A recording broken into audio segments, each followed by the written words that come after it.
MP কমল মাইকেলে বাড়াই বেলাইতো, সংসদের শ্রেষ্ঠ বক্তা ফাড়া গম্মারিত, কবিতার মতো মুখস্থ এলাকার নাম হইতো। আল্লাহ পাক 41 বছর নয়, সময় যত ঘন্টা যেতে বাজি যাইব, 1 সেকেন্ড সময় লাথি মারি ফেলা দিয়ে, ঠিক কিনা? এত বাজ উজল দূরি তোয়াইলেও তোয়া নবার ফাজান না হন। আগে তো আমরা সালাম দিতাম, ইজ্জতের মালিক ছিল, আল্লাহ বানাইছিল। এখন তো আল্লাহ তাদেরকে কুত্তার চেয়ে খারাপ বানাই ফেলছে, ইজ্জত তো নাই, তারা চোরের মতো ঘুরে বেড়ায়, ঠিক কিনা? ও ভাই, আমি রাজনীতি করছি না, আল্লাহ বলছেন ইজ্জতে আমি বসাইছিলাম। বেইজ্জতিও কে করেছেন? জোরে বলেন, বেইজ্জতি কে করেছেন? নাকি আরা গড়ি দেব, অনারা গড়ি গড়লে? আপনারা তো সকলে তার সামনে গিয়ে মিটিং এ গেছেন, হাত তুলেছেন, ওয়াদা দিছেন, 500 টাকা করে নিছেন। উনি আসলে আপনারা সামনে বসে রয়েছেন, হা করি নবী আইছে ভান, ঠিক কিনা?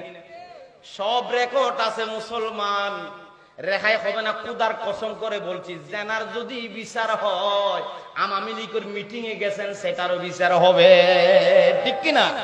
জানার বিচার হলে, চুরির বিচার হলে, ডাকাতি বিচার হলে, জালেমের পক্ষে যে গেছে, জালেমের মিছিল যে দিয়েছে, সেটারও বিচার হবে। আল্লাহ কিন্তু বুট যে চুরি করেছেন যে রাতের মধ্যে, সেটারও বিচার হবে।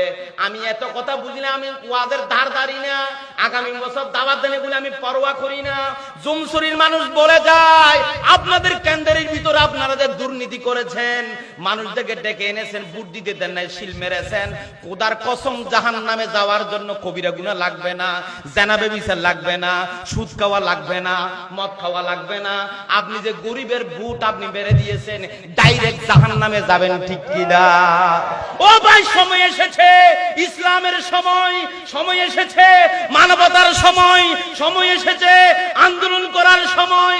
আল্লাহর কাছে যান, সিজদায় পড়েন, খান মুসরা খান, আল্লাহরে বলেন রব্বুল আলামিন, আর করব না আওয়ামী লীগ, আর করব না ইসলামের বিরুদ্ধে, আর করব না মানুষের অধিকার চুরি, আর করব না ডাকাতি, আর করব না অন্যায়। আল্লাহ পাক তওবা করছি, জীবনের মতো আর সেই পথে যাব না। আল্লাহ মাফ করে দাও, তওবা করলে রাস্তা খোলা আছে, ঠিক কিনা? ইয়াতে ইয়ান নাই সাইয়েদ জনত বহু খোদা গরগু বালা আছে, কোনো রাজনীতিও না। কোরআনের আয়াত আমি স্পষ্ট বলতে চাই, এলাকার ছেলে সিরিজ করে গেলাম, এখানে আমি ব্যাখ্যা করছি না, এগুলো তো কোরআন আল্লাহ বলে দিয়েছে। ক্ষমতার মালিককে, ক্ষমতায় কে বসায়, ক্ষমতা থেকে কে নামায়, ইজ্জতের মালিককে, বেইজ্জতির মালিককে। ও বন্ধু, সব তো আল্লাহ পাক করেন। খবরদার, আল্লাহর কাছে আমাদেরকে ক্ষমা চাইতে হবে। একটু আপনাদেরকে আমি প্রশ্ন করি ভাই, আপনি যে বসে আছেন, আপনার এখানে একটা বামদুদের 2 আঙ্গুল নিচে একটা মেশিন চলতেছে, ধুপ ধুপ করে নড়ছে, আপনি জীবিত আছেন, এখানে আপনার কোনো হাত নাই।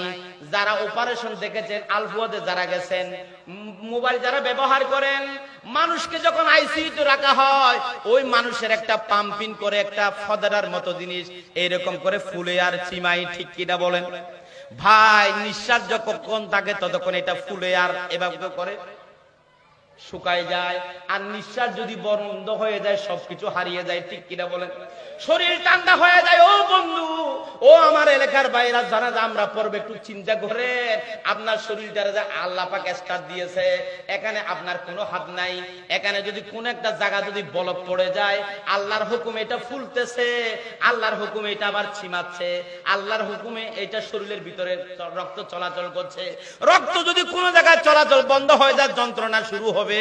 আপনি ডাক্তারের কাছে যাবেন, ডাক্তারের কাছে যাওয়ার পরে এটা যদি চালু না হয়, এটা যদি ব্লক হয়ে যায়, আপনারা বলছেন আপনার অপারেশন করা লাগবে, বাইপাস করে দিতে হবে, বাইপাস করে দিতে হবে। ভাই, এখানে রোগের যে ভুঁড়া, রোগের যে একটা এখানে মুষ্টি, রোগের যে একটা ফান, এখানে কানেকশন আছে। কোন একটা জায়গায় যদি একটু ডিস্টার্ব করে মাথা ব্যথা করে, ঠিক কিনা বলে? কোন একটা জায়গা যদি ডিস্টার্ব করে, যদি ঠাস করে যদি ছিঁড়ে যায়, তাহলে বলে স্ট্রোক করে গর্দানার রগ ছিঁড়ে গেছে, ঠিক কিনা বলেন? ভাই এত স্বপ্ন আপনার, আমি যেটা বলতে চাই, বউ বেটির আদর করেন, সন্তানকে আদর করেন। অনেক স্বপ্ন আপনার, আমার ছেলের আমি মানুষ বানাবো, ডাক্তার বানাবো, সংসার নিয়ে বউ বেটি নিয়ে সুন্দর করে খাবো। ও বন্ধু, জীবন আছে বলে আপনার এই স্বপ্ন, এই কথা, এই আশা করতেছেন। আল্লাহ পাক যদি এটা বাস্তব করে দেন, জীবনটা যদি অফ করে দেন, তাহলে আপনার স্বপ্ন সাথে সাথে বন্ধ হয়ে যাবে, ঠিক কিনা? বড়াই কিসের? আপনাদের এই এলাকার ছেলে একটা মোটরসাইকেল নিয়ে গেছিল, সে ভাবে নাই উনি মোটরসাইকেল অ্যাক্সিডেন্ট করে একটা রোডের উপরে পড়বে, রোডের সাথে গেঁথে যাবে। আপনাদের এলাকার ছেলে চা খাইতো, সালাম দিত, কিন্তু সে আজকে কবরে, ঠিক কিনা বলেন? অনেক বাইরে আপনাদের একটা ছেলে কারণে ধরেছিল, মরে গেছে, আজকে কবরের চিহ্ন পর্যন্ত নাই, ঠিক কিনা বলেন? অনেক ছোট ভাইকে আপনারা দাফন করেছেন, অনেক বন্ধুদেরকে আপনারা দাফন করেছেন, অনেক ভাই স্ট্রোক করে ইন্তেকাল করেছেন। চিন্তা করেন, মাথা থেকে পা পর্যন্ত এখানে যত কানেকশন দিয়েছে আল্লাহ, এখানে আপনার আমার কোনো হাত নাই। ও ভাই, এখানে সব কিছু নিয়ন্ত্রণ তিনি কে? আরেকটা প্রশ্ন রাখতে যাই, হ্যাঁ হানা বাইলে রাখতে মানে অরত অরত গলার, ঠিক কিনা? ফুয়াইতে বাইলে এনে কালাবর বিয়ে কান ফাইলে একজনে আধা কেজি গরু গোস্ত এনে গলায় ফেলার। আপনি কি জানেন, আপনি যে পেটের ভিতরে আপনি ঢুকাই দিচ্ছেন, এই লিভারের মধ্যে কিছু পোকা আছে, যেগুলো আপনার খাবার গুলোকে, এগুলাকে নাড়াচাড়া করে হজম করে দেওয়ার জন্য। পায়খানাতে দেখেন না, লক দেখেছেন পায়খানায়, পোকা দেখেছেন, এগুলো নড়াচড়া করে। ও ভাই, পেটের ভিতরে একটা ডিব্বা আছে, সেখানে এগুলো নড়াচড়া করে। এগুলো যদি না থাকে আপনার হজম হবে না, লিভার নষ্ট হয়ে যাবে। এই পোকাগুলো কিছু সেখানে রাখা লাগবে, আল্লাহ দিয়েছে। যদি ওই পোকাগুলো নড়াচড়া না করে, তাহলে আপনার খাবার কি হবে না? হজম হবে না, লিভার নষ্ট হয়ে যাবে।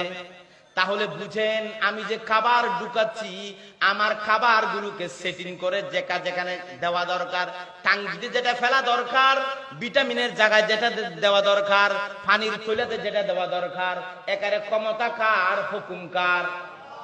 ও ভাই, এগুলা যদি বুঝেন, জীবন আমার নয়, জীবন আল্লাহর।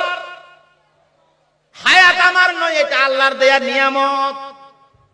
ও ভাই, যারা বিয়ে করেন না, বিয়ে করে স্বপ্ন দেখেছেন, আল্লাহ যদি আপনার জীবনটা রাখে তো বিয়ে করতে পারবেন। জীবনের বাতি যদি আল্লাহ পাক নিভাইয়া দে, তাহলে স্বপ্ন দেখে তো কোনো লাভ নাই, ঠিক কিনা? কাদেনা কুদরতু দারি বরকামাল, আনতা হাসবিহি আনতা রব্বি জুল জালাল। সমস্ত ক্ষমতার মালিক কে?